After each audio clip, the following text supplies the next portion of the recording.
All right. Hello and welcome to today's webinar. My name is Josh Bronson, and on behalf of CriticalArc, thank you all for being with us.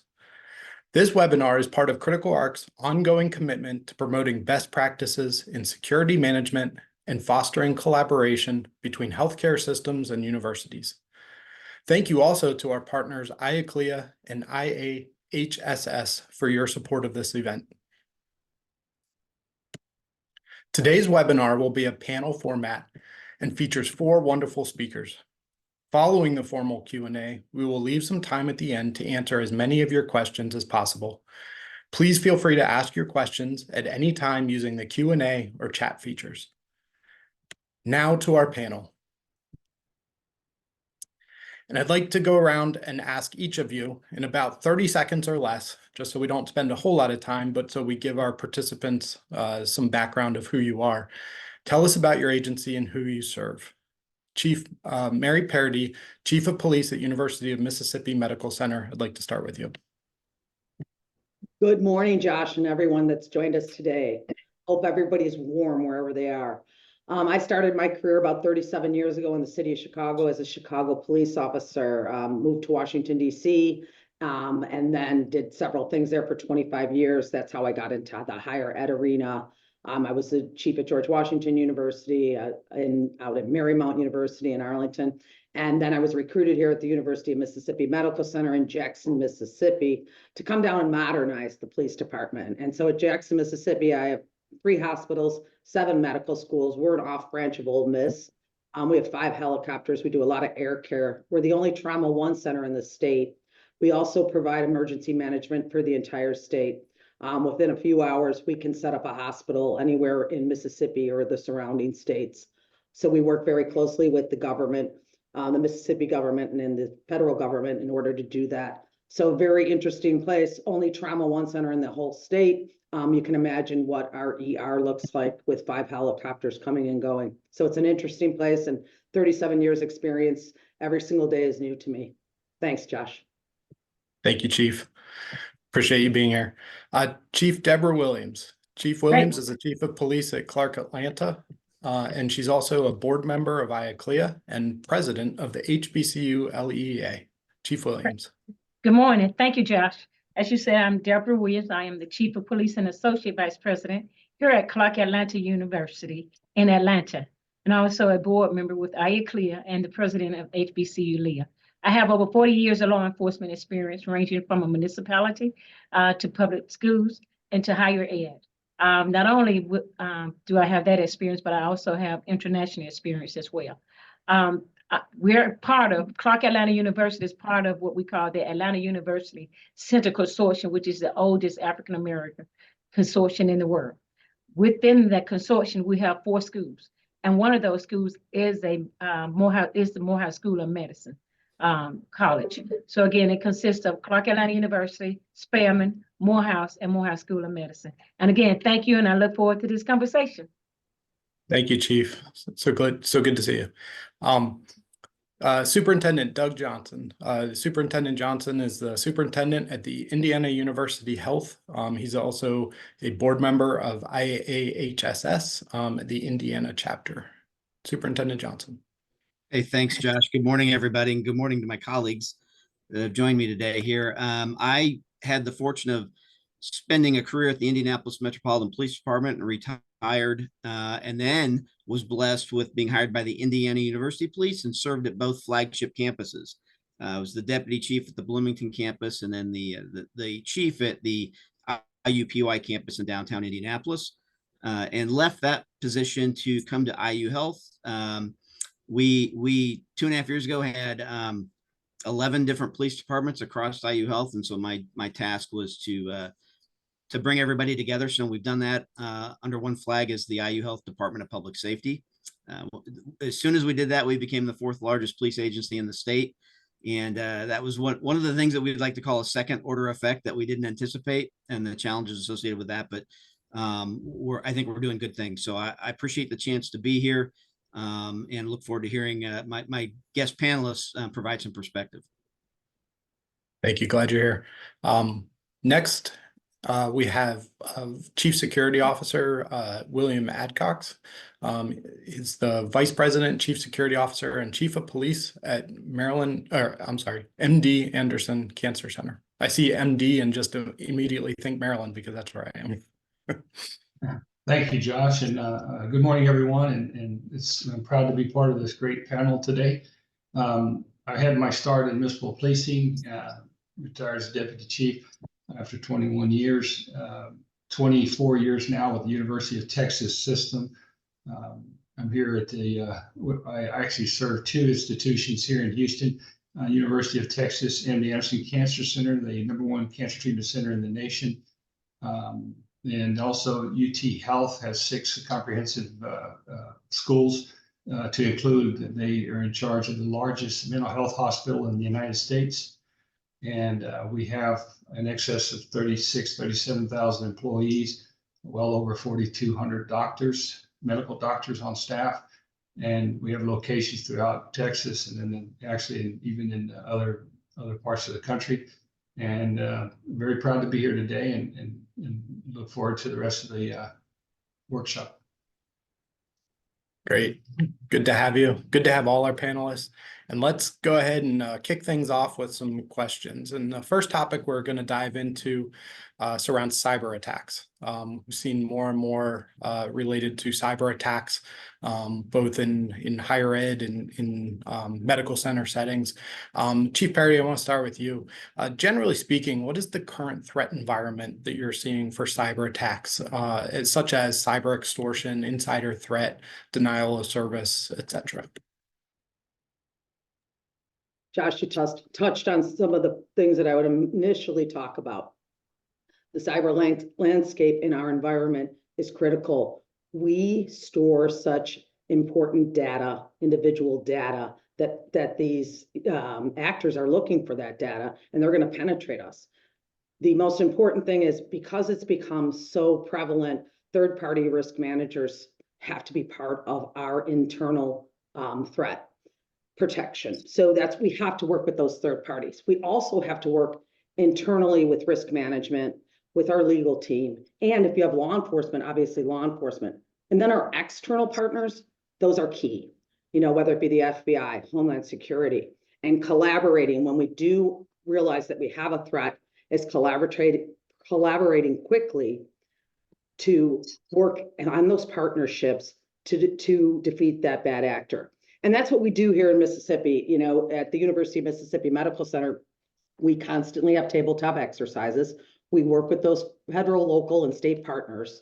It isn't uncommon for our police department to be working a criminal case with them where they are our partners, but if there is a search warrant or if there is going to be police activity, we are the entity that oversees that in conjunction with the federal partners. So I think that we're positioned well because we have a police department attached to our health system. And I think that we're always working on what does the next penetration look like. We're never in the dark. We're always talking to each other and then gathering best practices throughout the industry. I think those couple things are key. When you talk about gathering those best practices and sort of information, Superintendent Johnson, where do you go to get those that sort of information, and who do you rely on for that? Mary made a great point with partnering with the FBI and USDHS. So those are fantastic places to start. I would recommend if your jurisdiction, your state has a fusion center, becoming actively involved with them as well. And then in our case, and probably the case in most places, cybersecurity is separate from your security function or your police function, right? So one of your first steps is get to know those people and understand what their capabilities are and what they can do. And then in turn, make sure they understand what your capabilities are. And again, as Mary said, if they won't know how to write a police report, they won't know how to tie in that police report with a prosecutor's office, right? Or a U.S. attorney's office out of your state. So there's value add both ways, and it just takes a lot of collaboration. And I think that some of the folks that are in the cybersecurity world, just my sensing is they're not used to, very proactive, leaning forward police and security partners. And so I would encourage everybody to engage in that. And then as a caveat, then make sure that that we're focusing on the people that your organization contracts with, because we know that contract services are oftentimes backdoors into your operation for information. And the data breach can be just as catastrophic if it happens through a contractor's server as if it does your own. Hey, Josh, if I can add, Absolutely. we all heard about Fred Hutchinson Cancer Center up in Washington being hit. We also know that Sloan Kettering in New York City Cancer Centers, they're looking at some possible penetrations there. It is a huge problem. But what we're seeing across the industry too is a lot of different parties and hospitals are not necessarily paying once they get their data, because they're using advanced techniques and backups and so forth.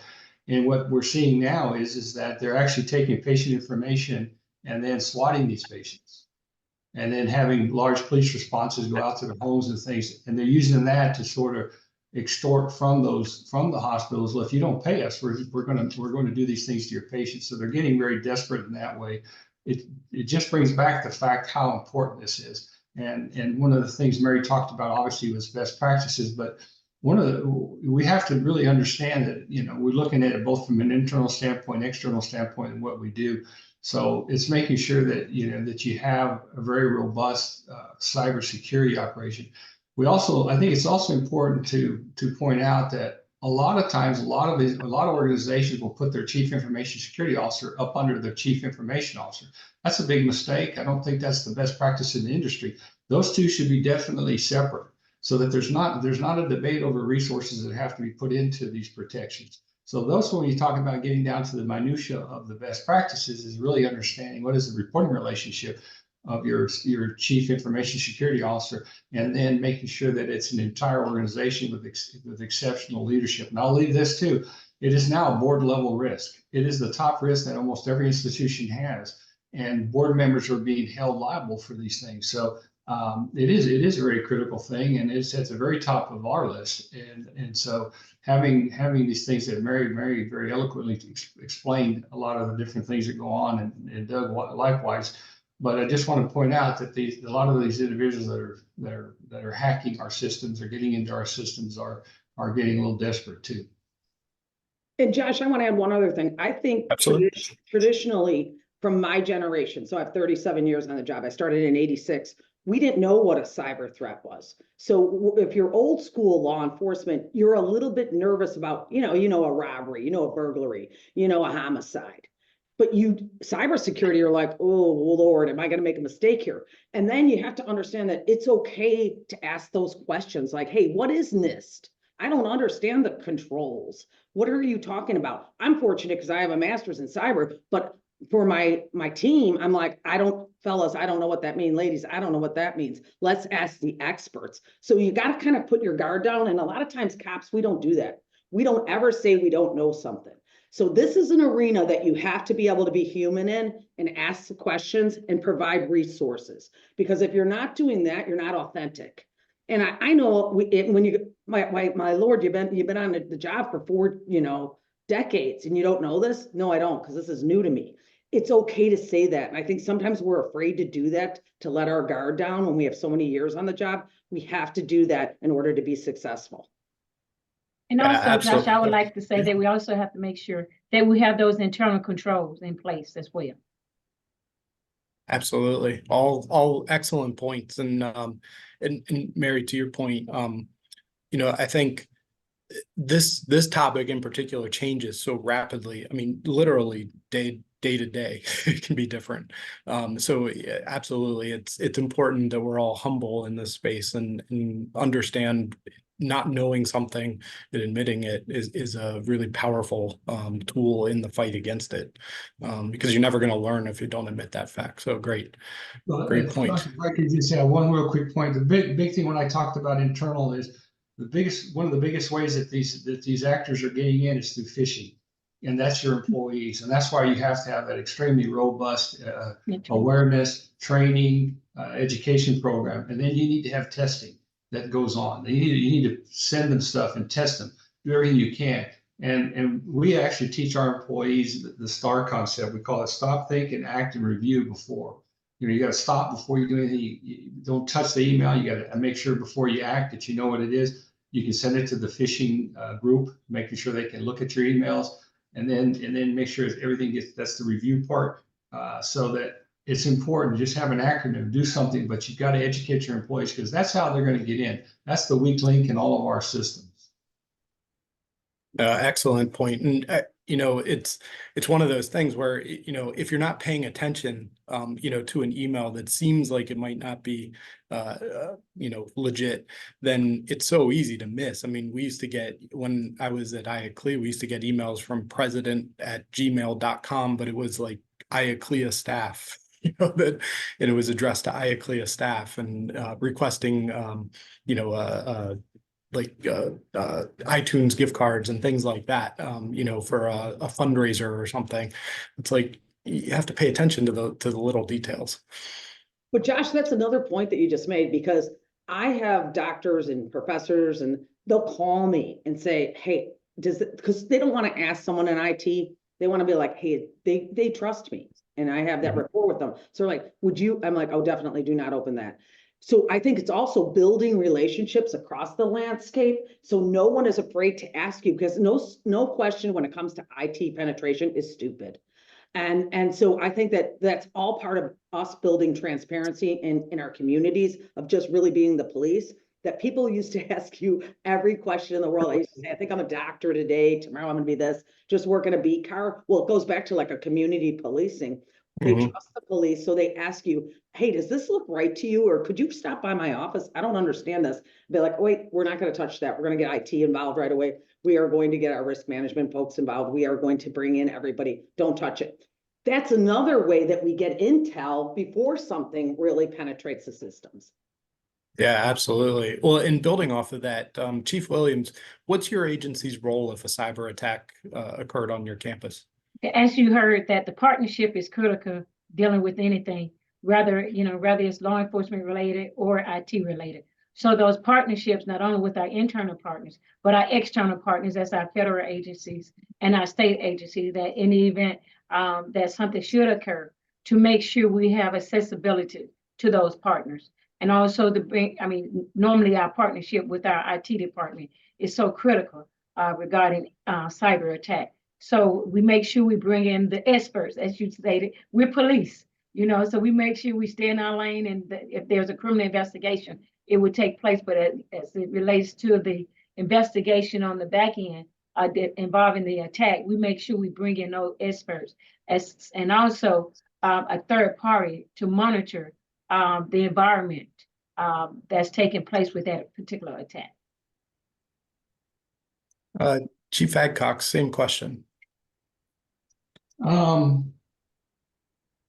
Well, our role is quite robust in the sense that we have such a great partnership. We have a very strong program. A lot of people would call insider threat programs, which we are members with the different groups within the institution. And we've worked with a third party organization over the last 10 years to develop this, and looking for specific algorithms and so forth, as well as our IT partner. Both the Chief Information Security Officer and myself are members of the Joint Task Force on Terrorism for the FBI.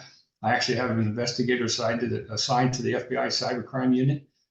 So we have a lot of good partnerships, a lot of our roles, but we work together. Sometimes you get an identity theft. As we all know, medical identity that's worth like 8 times as much as a person's identity out in the community. So we work real closely on that, and we do the investigations. We'll pull the grand jury subpoenas, the search warrants. We'll do whatever it takes to get to the bottom of it. Working very closely with our federal partners also, whether it's Secret Services, DHS, it's FBI, it doesn't really matter. We'll do whatever it takes. But having that robust team and looking for those indicators, trying to get out in front of it, that's our job. We really make sure that we have an integrated approach at MD Anderson and UTL.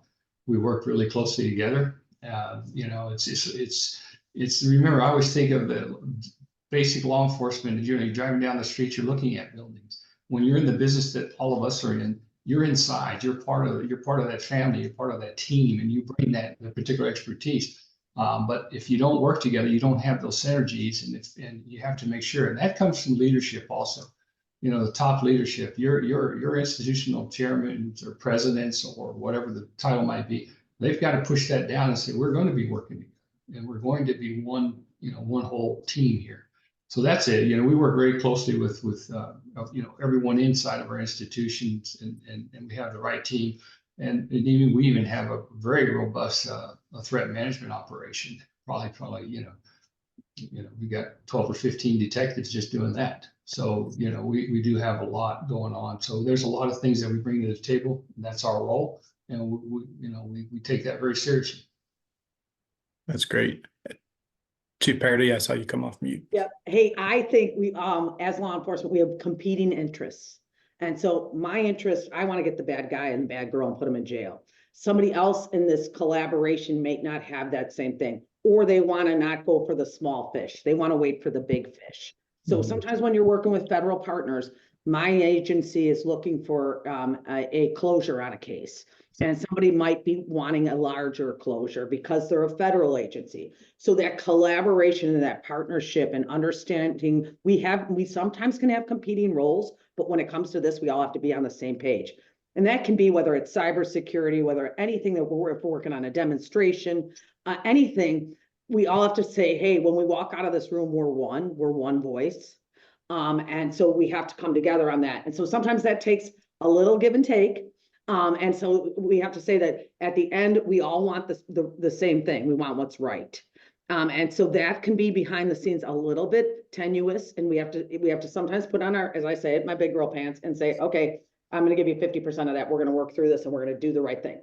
So we always have to go back to that collaboration, teamwork, and not just my interests of, I want somebody the bad person to go to jail. So I think that's something I have to keep in the back of my mind. Great, thank you. And as we move on to the next topic, I wanted to highlight a couple of the resources that folks talked about. Obviously FBI, DHS, in particular, CISA, CISA, critical infrastructure folks have some great resources also in prevention efforts as well. One that I didn't hear that gets overlooked because they tend not to be too public facing is the Office of the Directorate of National Intelligence, ODNI. They have some really robust resources for insider threat sort of prevention, network intrusion prevention, and all of these sorts of things. So I would highly encourage you to take a look at their website as well. I know IACLEA has done some work over the years with them in making sure that it was applicable to university settings as well. So great conversation so far. I do want to move us along so that we can get through some other important topics as well. We could spend a whole day talking about IT and all this. Well, let's move on to mental health because that's another one of the major challenges that's facing our institutions, whether they be higher ed or medical centers or combination. So Superintendent Johnson, I want to start with you. What are challenges that you're facing regarding mental health when it comes to the community that you serve? And then also along the same sort of question, but what about when it comes to your staff? And then also when it comes to yourself? Well, you hit the trifecta there, right? Not to put you on the spot. Yeah, no, it's fantastic stuff. It's probably one of the most significant emerging topics in what we do, right?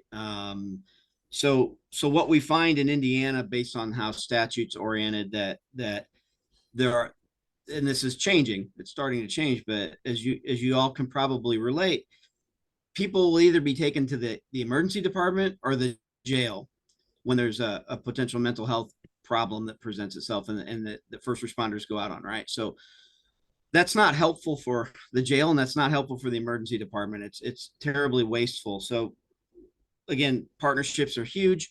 One of the things we're doing with our new hospital build in downtown Indianapolis is partnering with the city for grant funds to start a mobile crisis intervention team modeled after what they're doing. So essentially that partners police officers, social workers, and paramedics together.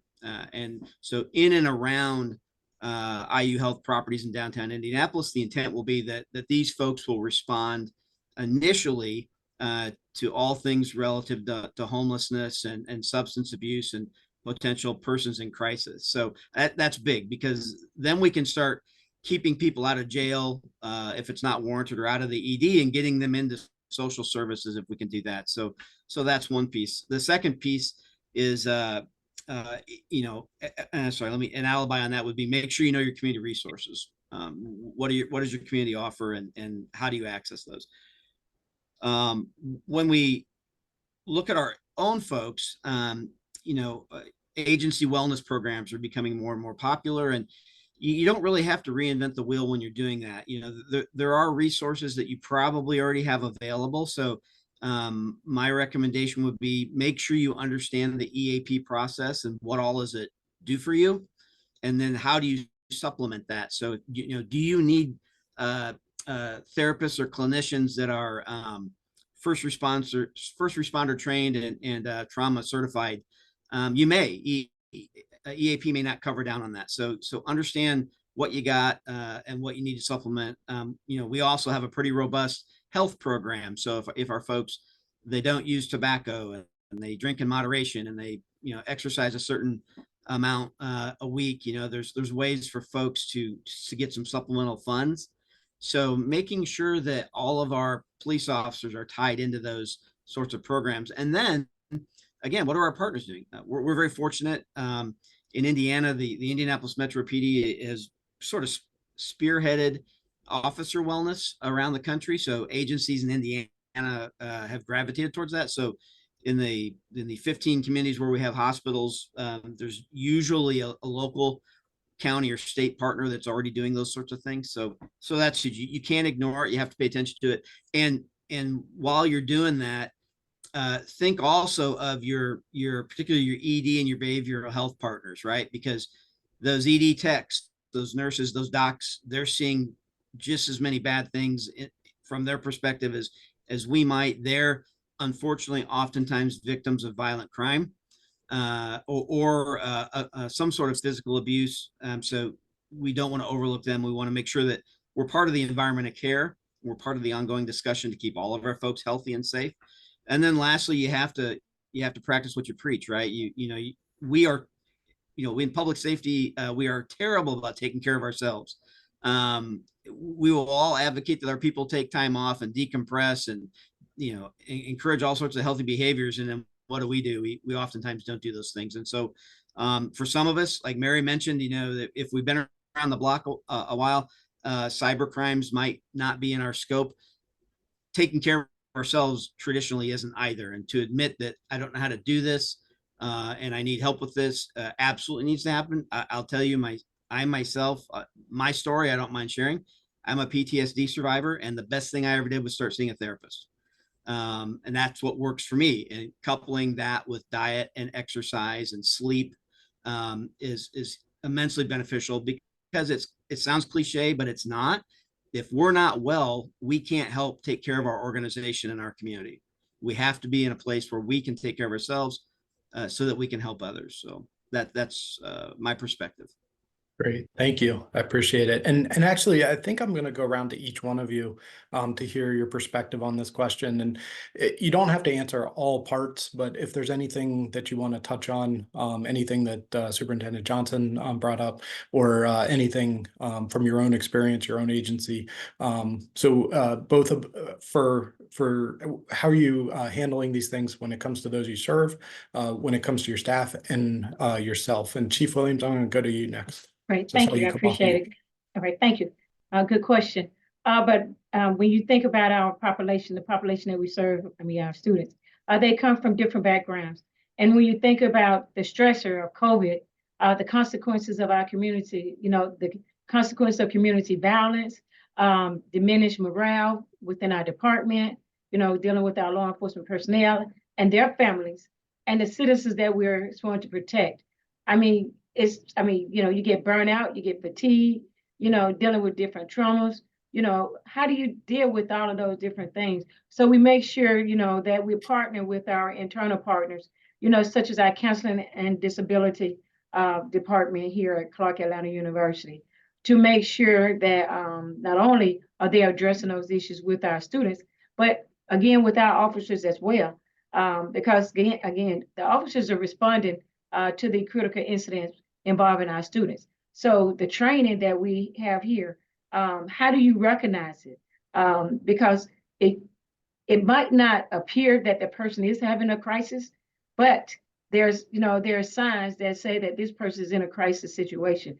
And if you don't know how to respond, you can turn that situation into a downward spiral if you don't receive that training. So we make sure our officers here, receive training through crisis intervention and our counseling and disability. They have programs for our students, not only a program for our students, but making sure that they address those 3 critical items: anxiety, isolation, and depression.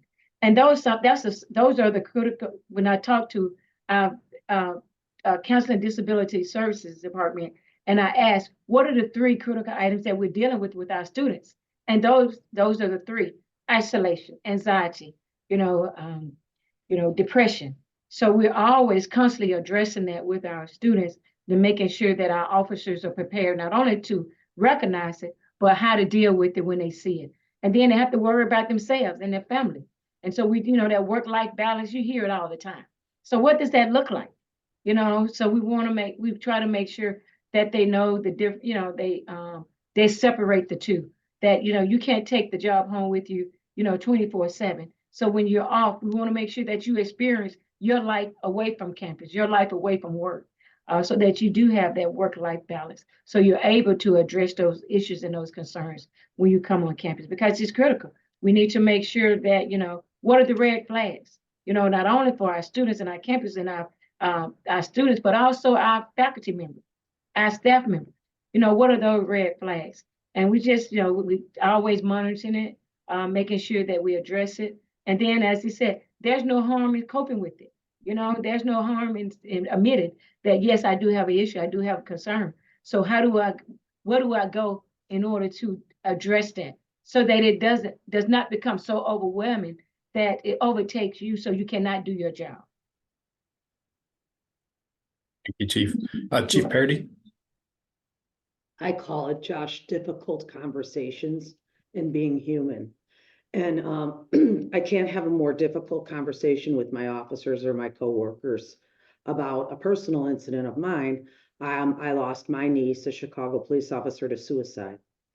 And so there were no warning signs. We didn't know about it. Her partners didn't know about it. She worked in one of the toughest neighborhoods on the South Side, Inglewood. And to have gone through that as a family member, that's a difficult conversation.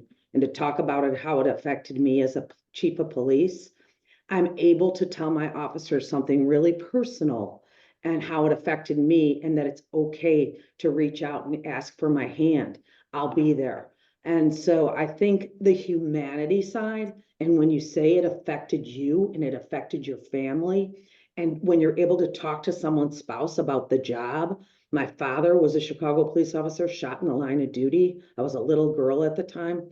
To have those personal experiences that are from the heart is the way that I think that you build trust. And not that you have to have those personal experiences, but you have to know that they exist and that you're available. And you have to be truthful and welcoming and honest with the employee and their families. The families are really important to me, because I do know we go home and we bottle up a lot of things that happen on the job, whether it be military, law enforcement, any first responder. But we have to be able to say, it's okay to talk about it. I'm not going to judge you. You're not going to be weak if we talk about it. Well, Chief, you're so strong. I'm strong because I got help when I had a difficult conversation. That's how I went through it, whether it be my priest, a social worker, whoever helped me through. It's okay to tell that human side of you. And so I can talk from personal experience and be very genuine about it.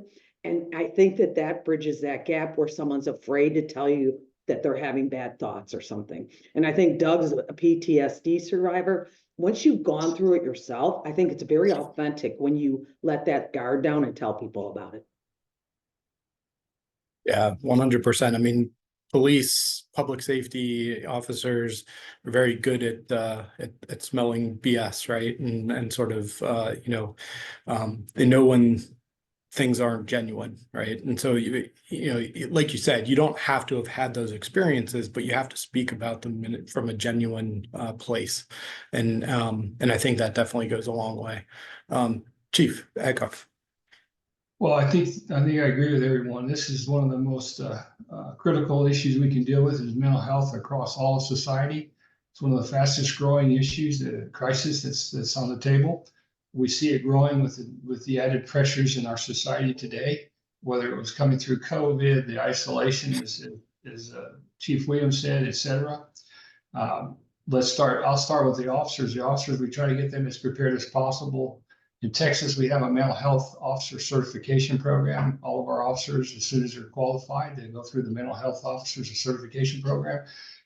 We do robust verbal, I call it, used to be the old verbal judo, but we have these advanced deconfliction and de-escalation type training that we'll do.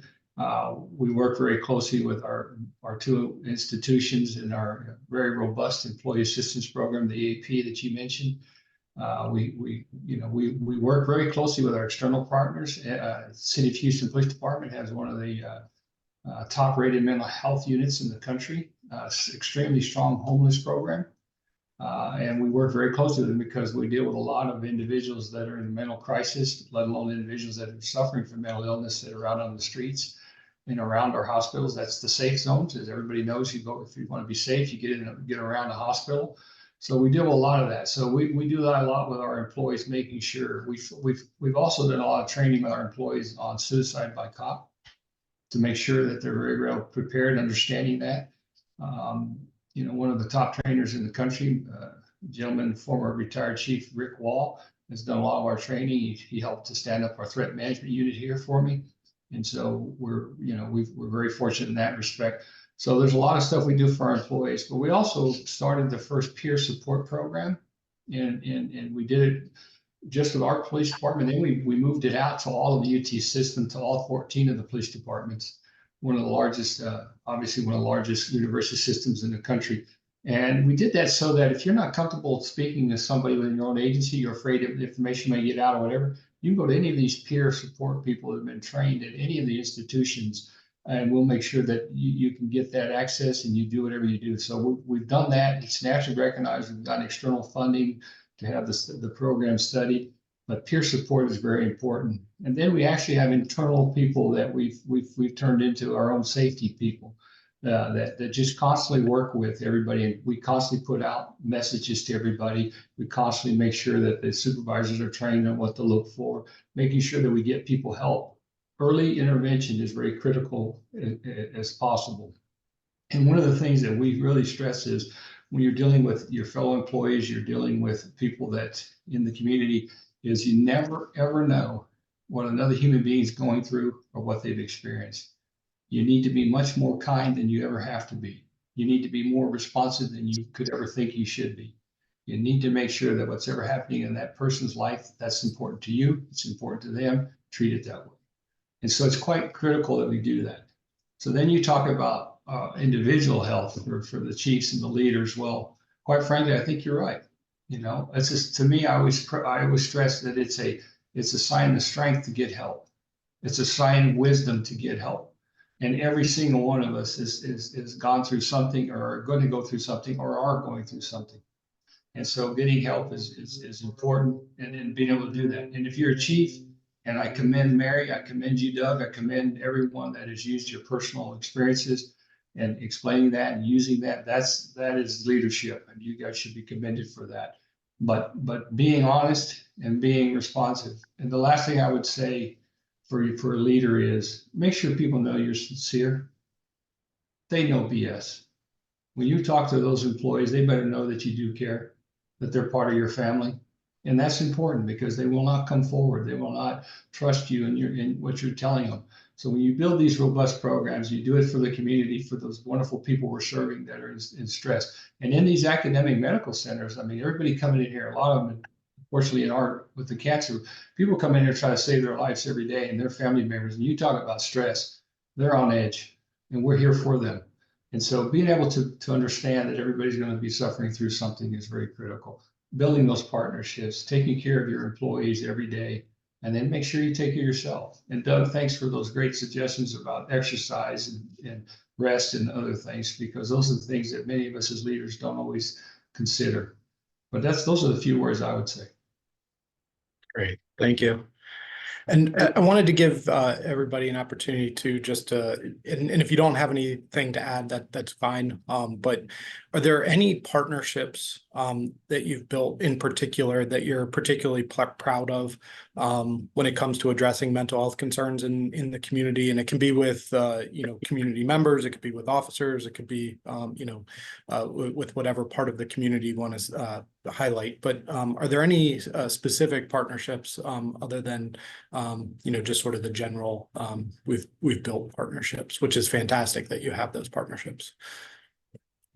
Josh, I think from our perspective, becoming a partner agency with the Police Executive Research Forum for their ICAT training format, which is the Integrated Communications and Tactics training program, is probably one of the better things that we've done. And it was very well received by the rank and file, and to the point where we're partnering with other agencies now to develop in-service programs and integrating that into really every facet of what we do in terms of training and operations. So that's one. If you're not familiar with PERF's ICAT program, I encourage y'all to take a look at that. It's really good stuff. And then trying to think outside the box, if you will, on it, and our partnership in downtown Indianapolis with the IMPD, and that relationship came out of opioid funding, monies that came out of opioid settlements, and the city looking to partner in creative ways, and we were able to jump in on that with them to create these mobile crisis teams that can help get in front of community mental health crisis as they're going down. Great, thank you. Chief Williams, I think I saw you come off mute first. One thing we recently did, we partnered with the Department of Justice, BJ, dealing with the Valor training. And we brought that training onto our campus, and we invited other agencies to participate as well. And the feedback that we received from the officers and the supervisor that took that training, it was, they just, because again, you can say you recognize it, but until you actually look in the mirror and see that it is you, you don't know how to deal with those issues. So going through that training allowed the officers, an opportunity to say, not only to say, but to see that it's okay. It's okay. I know, it's okay if it's me. It's okay if it's my partner, but at least we're talking about it and we're addressing it, and we're coming up with resolutions on how to better address those issues internally and externally. Great, thank you. And then Chief Purdy and then Chief Adcox, and then we'll move on to. I think Chief Adcox hit it on the nail on the head earlier when he said they either wind up in our ER or in jail, or that could have been Superintendent Johnson. I can't remember which, but that's exactly it. And so we recognize that in Mississippi. So we met with the Department of Public Safety, which oversees all of the large departments. So our state police, our Capitol Police. We met with them and they said, we think that you're releasing these people from the ER and then they're coming in the community and committing crimes. We're like, or our mental health floors. And we said, that's exactly what's happening. They're like, what's the problem? And so we talked about, they can't get back to their own community. We'll say they're from the Gulf Coast of Mississippi. They get out of mental health care here in Jackson and they have no means to get home. They have no money. So we talked about how do we get them back to their community where they have a support system, whether they live, they have no fixed address, but they know they're familiar with their community. If we drop them here in Jackson, they have to commit a crime to get funds to go back to where they're from. So what are we doing about that? How are I started a behavioral response team. Actually, my deputy chief did about 2 years ago, and we've been very successful. They're like, how do you manage that? We work with Heinz Behavioral Health. So it's a very layered approach. It's like, if we're not putting them in jail, they're going to the ER. What's happening with them? So bringing all those people together and saying, how do we get a long-term plan for this? because the catch and release is not working. The catch and release is just a vicious circle of they're coming back into the ER, they're going to the mental health floors. So we had to talk about what's our role, and then what do we do, and how does that come full circle? So I think it's not, instead of taking this short catch and release, talk about how do we get the mental health for these people. And when I was on the job many years ago, we didn't drop them off at the ER. We took them back to wherever they came from, which was usually an institution that housed folks that needed that. We don't have that anymore. So I said, let's talk about how do we make this a long-term plan instead of a short goal. And so I think that's getting everyone around the table that has a vested interest, and we're all playing a part in this, and then coming up with a 1-year plan, a 2-year plan, a 3-year plan. Thank you. And Chief Adcox, did you have something you wanted to add? Well, no, I would just say that I agree with everything you said. And Doug talked about ICAC. We've been doing ICAC training for some time. We also do ABLE out of Georgetown University, which I think is a good add-on. And then, of course, everybody putting by state laws gets crisis intervention and so forth. And then we've added, obviously, the mental health officer certifications. But partnership-wise, I think we partnership really well with our area agency, particularly Houston Police Department. And so we may get people that are trespassing a lot. And so we can get them, and then we get with the Houston Police Department, we do the background, and we figure out what's the undercurrent, what's the root issues and causes. So we try to go way beyond the fact that, hey, you may have a simple crime. Well, that doesn't do anybody any good. Putting people in jail just for simple crimes is just not doing anybody any good. And so we shy away from that. We try to find out what's going on and do everything we can for them. We're very fortunate. Our district attorney has a mental health unit. We work really closely with him or her, and that's what we do. We make sure of that. And one of the cases we had some threats against the executive at the institution. We got engaged with them. Whether it was commitments and stuff, we go by every 3 weeks now, pick the individual up, take them over, get him a shot, take him back home. He's fine. He won't take pills under any circumstances. And normal medication is supposed to last a month. It doesn't last 3 weeks. We work with the physician, and he's leveled out. He's not out, hurting anybody anymore, and he's not threatening at the institution. But we've got to do that as a community. We've got to take those extra steps to help our fellow human being. And those are the things that I would say. Those partnerships are very critical. Thank you. And along the lines of the resources that have been mentioned, ICAT being one of them. I know ICAT's the only sort of comprehensive de-escalation training that's backed up by research and its effectiveness. There was just a research study done on ICAT in its free program. And then Valor certainly is another one that's fantastic and is also free. I'll also mention CriticalArc, the Collaborative Reform Initiative Technical Assistance Center. You can make free requests, no cost requests for COPS funding. You don't have to be a grant writer or anything like that. You just make the request. Go to collaborativereform.org for more information on that. But you can get assistance on mental health, but also a wide range of issues. So just a few more resources there. All right, switching gears. I know we're starting to run short on time, and we have a very complex question for sort of the last topics here.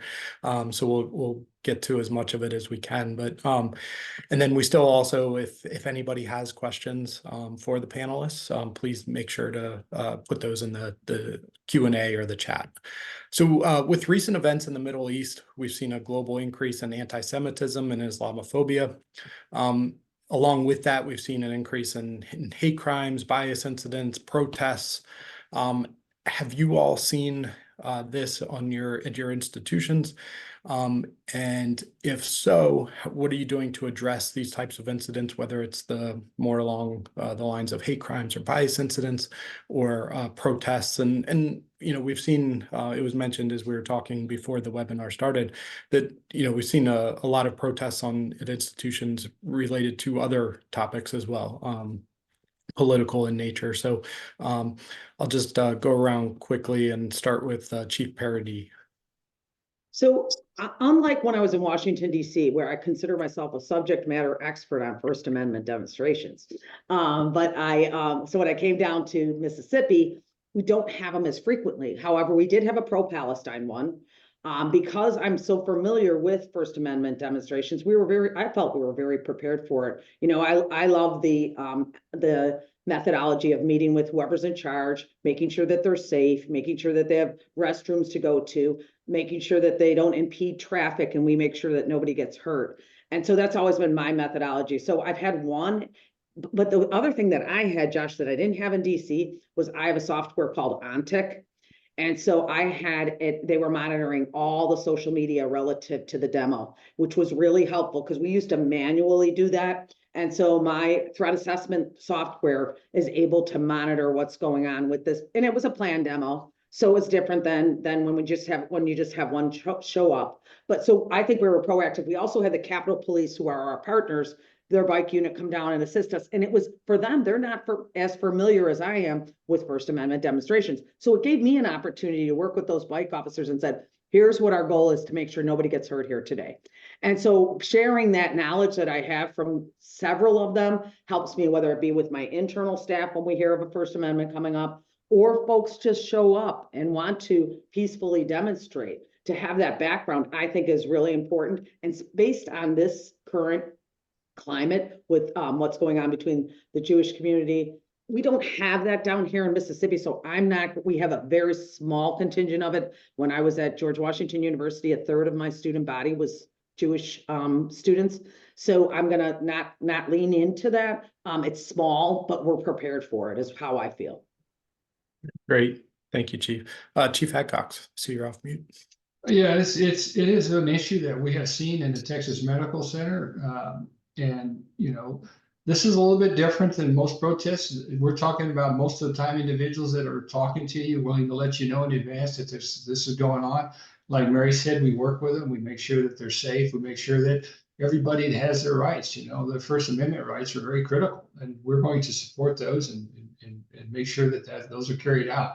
So it's very important. Unfortunately, the dialogue has been that, you know, somehow that all people have to sort of take a side in an issue, and so it's becoming very, very damaging. Internally, we've been very fortunate. We have very robust programs in place. I think our leadership at the highest level got out in front, and I think that we've been very, very responsive to any individual on any side of that issue. And I do think that we should just be real careful that we make sure everybody's safe and that they have the opportunity to express themselves. As long as it doesn't violate a safety issue or something like that. We don't get wrapped around property and you can't go here, you can't go here, you can't do that. I mean, that's just crazy. So in fact, there's supposed to be a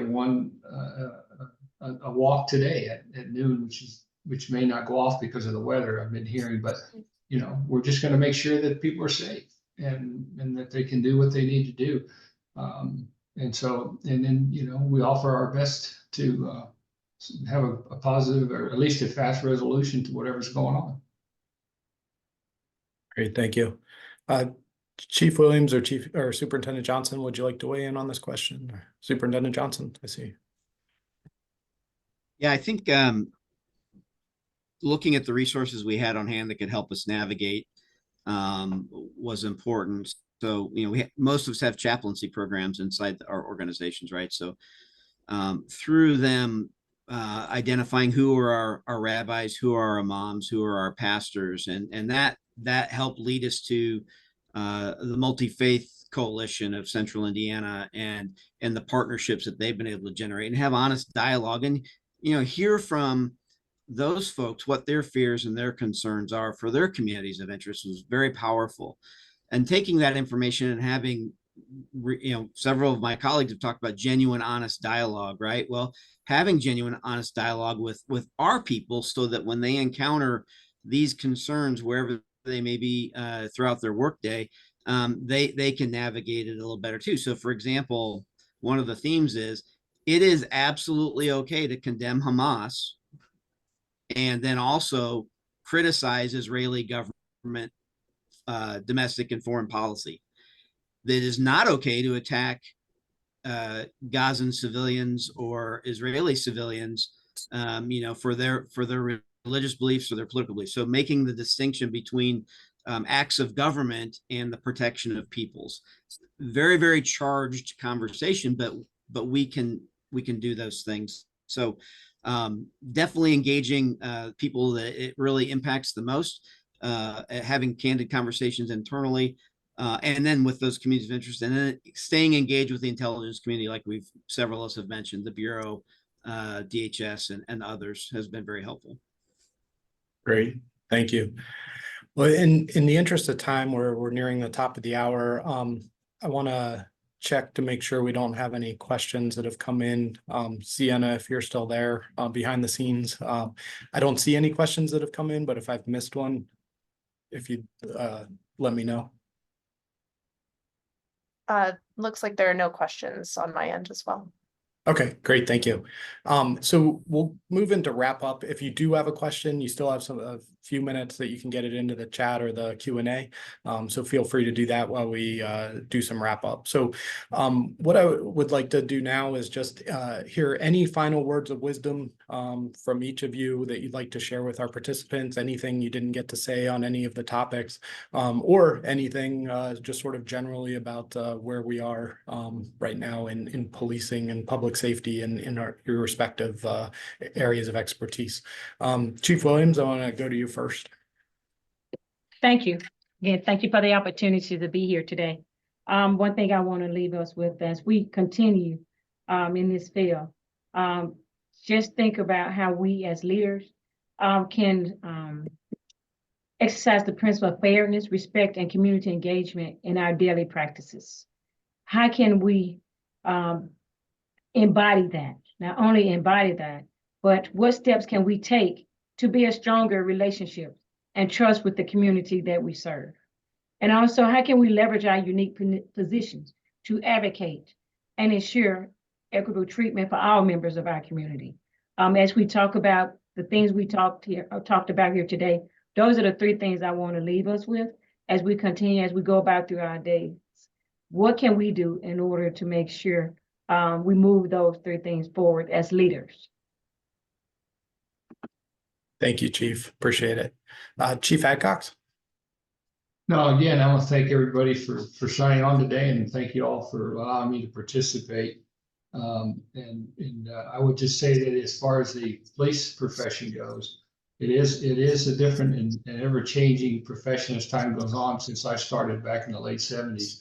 And I will tell you that it's getting more and more difficult. We don't see as many people wanting to come into the profession. It's getting more and more difficult to retain people that that probably would have stayed a few more years or retiring. Some people are just quitting and going on to other professions. So we have to continue to bring in the very best individuals and making sure that we do our best to keep them on the job and so that they can continue to serve. And with that, I'll turn it back over to you. And again, thank you for the opportunity. Thank you for being here. We appreciate it. Superintendent Johnson, and then Chief Parody, I'm going to give you the last word. Since we started with you, we'll end with you.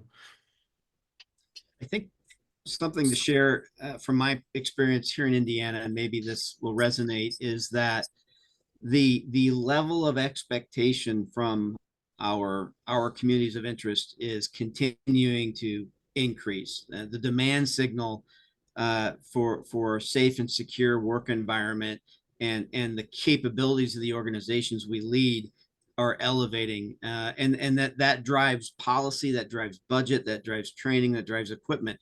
For example, a member in the community will look at a police uniform and see a police officer. They won't see an Atlanta police officer or a university police officer or a state trooper. They'll see a police officer. They also won't care for excuses as to why your officers don't have body-worn cameras, as an example, or that you're not equipped with equipment items like tasers, or that you're not receiving training such as ICAT, Noble, or ABLE, and other such duty to intervene training sessions. So my whole point is that that's good. People are expecting more from us. That means we have to up our game. In Indiana, I think hospital policing is where universities were probably 10 or 15 years ago. And that's good. That drives innovation, that drives change, and it requires all of us to be really heavily engaged and to continue to talk to each other. And thank you. Josh, I'll wrap it up for you there. I think Thank you. one thing that we didn't touch on, these are three super hot topics, but the comms that come out of it, communications out of it. Anytime we deal with one of these situations with internally, we talk about what would our dialogue be? What would our narrative be from this situation? Prepping our people internally for that one voice, one message all the time, because when it does happen, you want to set the narrative for it. So that would be my word of wisdom, and what I've been working on this entire year is to make sure we have one voice, one message coming out of my police department. Thank you. And thank you all. Thank you so much to all of you, to our panelists, our great panelists here. It was a great conversation. I know I learned a lot during this conversation, and I hope you all did as well. Thank you all again for being with us today. CriticalArc is committed to being a resource to you and your agencies, and we hope you found this webinar valuable. Please let us know how we can be of assistance to you in the future, and keep your eyes open for future events. Partnerships like with IACLEA and IAHSS are more important than ever, and we look forward to our continuing to build and expand those relationships. Thank you, and have a wonderful rest of your day. Be safe, Thank you, everyone. everyone.